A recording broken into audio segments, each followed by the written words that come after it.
Hey, this is Pastor Craig, and I want to welcome you to Ask Pastor Craig. Thanks for joining me this evening. So my question this evening is this. All around me, it seems like there are people that are doing the wrong thing, and they're still coming out ahead. I'm struggling with this because I try to do everything right, or try to do the right thing, and it seems like, to me, that there's no advantage to it. So what advantage is there in doing the right thing? Thank you for your question. I appreciate it quite a bit. Listen, years ago I sat in a church service and I listened to a guy preach a sermon that wasn't incredibly profound. There was nothing about it that was just intensely deep. In fact, the main theme of the message was do the right thing. See, that's not really deep, is it? But there's an incredible, powerful truth.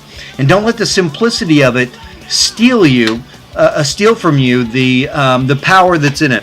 Galatians 6 and 9 says something that kind of addresses where you're at. It says, "Let us not become weary in doing good, for at the right time we will reap a harvest if we do not give up." And so what that means is don't become tired, don't become worn out in doing the right thing, because at the right time, in God's appointed time, we will reap the benefits. We will, what comes around goes around. We'll reap the good that we have sown and that we have done. And so I really want to encourage you not to give up on doing the right thing. There's a variety of reasons why we might want to do the wrong thing. We feel like it's going to bring some form of relief. We feel like it's going to bring some advantage to our lives, or it's going to stop some form of emotional pain that we're enduring. But I want you to know something. Doing the wrong thing never brings the right results.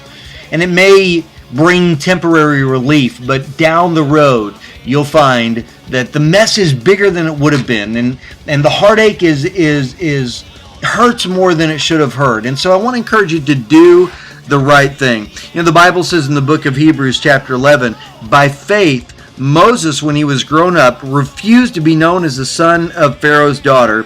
Instead, he chose to be mistreated along with the people of God, rather to enjoy the fleeting pleasures of sin. He regarded disgrace for the sake of Christ as of greater value than all the treasure in Egypt. And so what the Bible's saying is that Moses said, you know what, I'd rather do the right thing. I'd rather do the thing that is pleasing in the eyes of God than enjoy this temporary relief that sin brings. And I want you to know something. Sin's relief is very temporary. The pleasures of sin are extremely temporary. And so there's never a right time to do the wrong thing. And that's a hard reality. It's difficult to live a courageous life of right living. But I really want to encourage you to do that. A life of doing what is right.